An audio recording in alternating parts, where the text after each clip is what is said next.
7. Los agujeros negros no son tan negros.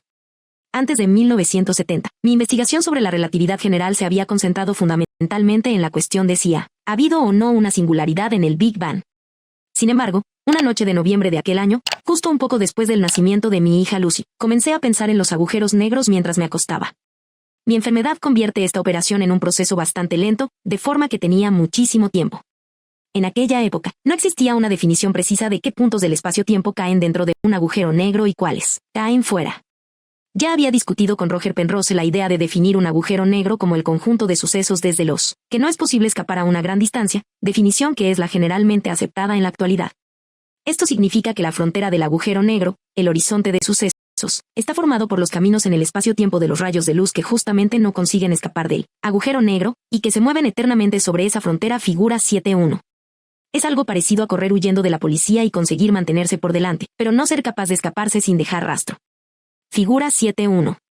De repente, comprendí que los caminos de estos rayos de luz nunca podrían aproximarse entre sí. Si lo hicieran, deberían acabar chocando. Sería como encontrarse con algún otro individuo huyendo de la policía en sentido contrario. Ambos serían detenidos, o, en este caso, los rayos de luz caerían en el agujero negro. Pero si estos rayos luminosos fueran absorbidos por el agujero negro, no podrían haber estado entonces en la frontera del agujero negro. Así, los caminos de los rayos luminosos en el horizonte de sucesos tienen que moverse siempre o paralelos o alejándose entre sí. Otro modo de ver esto es imaginando que el horizonte de sucesos, la frontera del agujero negro, es como el perfil de una sombra, la sombra de la muerte inminente. Si uno se fija en la sombra proyectada por una fuente muy lejana, tal como el sol, verá que los rayos de luz del perfil no se están aproximando entre sí. Si los rayos de luz que forman el horizonte de sucesos, la frontera del agujero negro, nunca pueden acercarse entre ellos, el área del horizonte de sucesos podría o permanecer constante o aumentar con el tiempo, pero nunca podría disminuir, porque esto implicaría que al menos algunos de los rayos de luz de la frontera tendrían que acercarse entre sí. De hecho, el área aumentará siempre que algo de materia o radiación caiga en el agujero negro. Figura 7.2. Figura 7.2. O si dos agujeros negros chocan y se quedan unidos formando un único agujero negro, el área del horizonte de sucesos del agujero negro final será mayor o igual que la suma de las áreas de los horizontes de sucesos de los agujeros negros originales. Figura 7.3.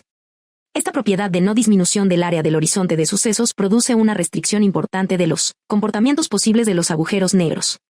Me excitó tanto este descubrimiento que casi no pude dormir aquella noche. Al día siguiente, llamé por teléfono a Roger Penrose. Él estuvo de acuerdo conmigo. Creo que, de hecho, él ya era consciente de esta propiedad del área. Sin embargo, él había estado usando una definición de agujero negro ligeramente diferente. No se había dado cuenta de que las fronteras de los agujeros negros, de acuerdo con las dos definiciones, serían las mismas, por lo que también lo serían sus áreas respectivas, con tal de que el agujero negro se hubiera estabilizado en un estado estacionario en el que no existieran cambios temporales. El comportamiento no decreciente del área de un agujero negro recordaba el comportamiento de una cantidad física llamada entropía, que mide el grado de desorden de un sistema. Es una cuestión de experiencia diaria que el desorden tiende a aumentar si las cosas se abandonan a ellas mismas. Uno solo tiene que dejar de reparar cosas en la casa para comprobarlo. Se puede crear orden a partir del desorden. Por ejemplo, uno puede pintar la casa, pero esto requiere un consumo de esfuerzo o energía, y por lo tanto disminuye la cantidad de energía ordenada obtenible. Un enunciado preciso de esta idea se conoce como segunda ley de la termodinámica. Dice que la entropía de un sistema aislado siempre aumenta, y que cuando dos sistemas se juntan, la entropía del sistema combinado es mayor que la suma de las entropías de los sistemas individuales. Consideremos, a modo de ejemplo, un sistema de moléculas de gas en una caja. Las moléculas pueden imaginarse como pequeñas bolas de billar chocando continuamente entre sí y con las paredes de la caja. Cuanto mayor sea la temperatura del gas, con mayor rapidez se moverán las partículas, y por lo tanto, con mayor frecuencia e intensidad chocarán contra las paredes de la caja, y mayor presión hacia afuera ejercerán. Supongamos que las moléculas están inicialmente confinadas en la parte izquierda de la caja mediante una pared separadora. Si se quita dicha pared, las moléculas tenderán a expandirse y a ocupar las dos mitades de la caja. En algún instante posterior, todas ellas podrían estar, por azar, en la parte derecha o, de nuevo, en la mitad izquierda, pero es extremadamente más probable que haya un número aproximadamente igual de moléculas en cada una de las dos mitades. Tal estado es menos ordenado, o más desordenado, que el estado original en el que todas las moléculas estaban en una mitad. Se dice, por eso, que la entropía del gas ha aumentado. De manera análoga, supongamos que se empieza con dos cajas, una que contiene moléculas de oxígeno y la otra moléculas de nitrógeno. Si se juntan las cajas y se quitan las paredes separadoras, las moléculas de oxígeno y de nitrógeno empezarán a mezclarse. Transcurrido cierto tiempo, el estado más probable será una mezcla bastante uniforme de moléculas de oxígeno y nitrógeno en ambas cajas. Este estado estará menos ordenado, y por lo tanto tendrá más entropía que el estado inicial de las dos cajas separadas. La segunda ley de la termodinámica tiene un estatus algo diferente al de las restantes leyes de la ciencia, como la de la gravedad de Newton por citar un ejemplo, porque no siempre se verifica, aunque sí en la inmensa mayoría de los casos. La probabilidad de que todas las moléculas de gas de nuestra primera caja se encuentren en una mitad, pasado cierto tiempo, es de muchos millones de millones frente a 1, pero puede suceder. Sin embargo, si uno tiene un agujero negro, parece existir una manera más fácil de violar la segunda ley, simplemente lanzando al agujero negro materia con gran cantidad de entropía, como, por ejemplo, una caja de gas. La entropía total de la materia fuera del agujero negro disminuirá. Todavía se podría decir, desde luego, que la entropía total, incluyendo la entropía dentro del agujero negro, no ha disminuido, pero, dado que no hay forma de mirar dentro del agujero negro, no podemos saber cuánta entropía tiene la materia de dentro. Sería entonces interesante que hubiera alguna característica del agujero negro a partir de la cual los observadores, fuera de él, pudieran saber su entropía, y que ésta aumentara siempre que cayera en el agujero negro materia portadora de entropía. Siguiendo el descubrimiento descrito antes, el área del horizonte de sucesos aumenta siempre que caiga materia en un agujero negro. Un estudiante de investigación de Princeton, llamado Jacob Bekenstein, sugirió que el área del horizonte de sucesos era una medida de la entropía del agujero negro. Cuando materia portadora de entropía cae en un agujero negro, el área de su horizonte de sucesos aumenta, de tal modo que la suma de la entropía de la materia fuera de los agujeros negros y del área de los horizontes nunca disminuye. Esta sugerencia parecía evitar el que la segunda ley de la termodinámica fuera violada en la mayoría de las situaciones. Sin embargo, había un error fatal. Si un agujero negro tuviera entropía, entonces también tendría que tener una temperatura. Pero un cuerpo a una temperatura particular debe emitir radiación a un cierto ritmo. Es una cuestión de experiencia común que si se calienta un atizador en el fuego se pone rojo incandescente y emite radiación. Los cuerpos a temperaturas más bajas también emiten radiación, aunque normalmente no se aprecia porque la cantidad es bastante pequeña. Se requiere esta radiación para evitar que se viole la segunda ley. Así pues, los agujeros negros deberían emitir radiación. Pero por su propia definición, los agujeros negros son objetos que se supone que no emiten nada. Parece, por lo tanto, que el área de un agujero negro no podría asociarse con su entropía. En 1972, escribí un artículo con Brandon Carter y un colega norteamericano, Jim Bardeen, en el que señalamos que aunque había muchas semejanzas entre entropía y área del horizonte de sucesos, existía esta dificultad aparentemente fatal. Debo admitir que al escribir este artículo estaba motivado, en parte, por mi irritación contra Bekenstein, quien, según yo creía, había abusado de mi descubrimiento del aumento del área del horizonte de sucesos. Pero al final resultó que él estaba básicamente en lo cierto, aunque de una manera que él no podía haber esperado. En septiembre de 1973, durante una visita mía a Moscú, discutí acerca de agujeros negros con dos destacados expertos soviéticos, Yakov Seldovich y Alexander Starobinsky. Me convencieron de que, de acuerdo con el principio de incertidumbre de la mecánica cuántica, los agujeros negros en rotación deberían crear y emitir partículas. Acepté sus argumentos por motivos físicos, pero no me gustó el modo matemático como habían calculado la emisión. Por esto, emprendí la tarea de idear un tratamiento matemático mejor, que describí en un seminario informal en Oxford, a finales de noviembre de 1973.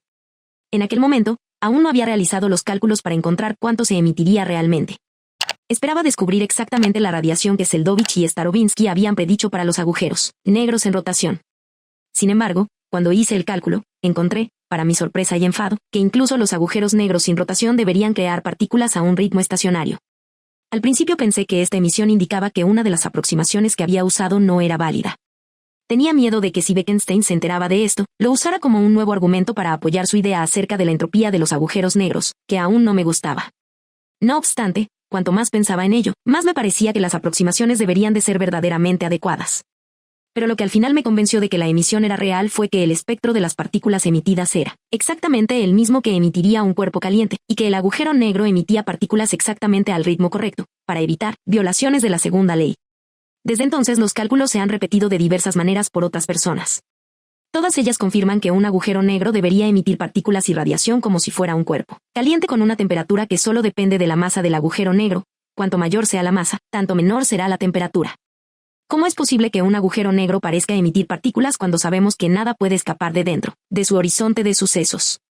La respuesta, que la teoría cuántica nos da, es que las partículas no provienen del agujero negro, sino del espacio, vacío, justo fuera del horizonte de sucesos del agujero negro. Podemos entender esto de la siguiente manera: lo que consideramos el espacio vacío no puede estar totalmente vacío, porque esto significaría que todos los campos, tales como el gravitatorio o el electromagnético, tendrían que ser exactamente cero. Sin embargo, el valor de un campo y su velocidad de cambio con el tiempo son como la posición y la velocidad de una partícula. El principio de incertidumbre implica que cuanto con mayor precisión se conoce una de esas dos magnitudes, con menor precisión se puede saber la otra. Así, en el espacio vacío, el campo no puede estar fijo con valor cero exactamente, porque entonces tendría a la vez un valor preciso, cero, y una velocidad de cambio precisa, también cero. Debe haber una cierta cantidad mínima debido a la incertidumbre, o fluctuaciones cuánticas, del valor del campo. Uno puede imaginarse estas fluctuaciones como pares de partículas de luz o de gravedad que aparecen juntas en un instante determinado, se separan, y luego se vuelven a juntar, aniquilándose entre sí. Estas partículas son partículas virtuales, como las partículas que transmiten la fuerza gravitatoria del Sol. Al contrario que las partículas reales, no pueden ser observadas directamente con un detector de partículas. No obstante, sus efectos indirectos, tales como pequeños cambios en las energías de las órbitas de los electrones en los átomos, pueden ser medidos y concuerdan con las predicciones teóricas, con un alto grado de precisión. El principio de incertidumbre también predice que habrá pares similares de partículas materiales virtuales, como electrones o quarks. En este caso, sin embargo, un miembro del par será una partícula y el otro una antipartícula. Las antipartículas de la luz y de la gravedad son las mismas que las partículas.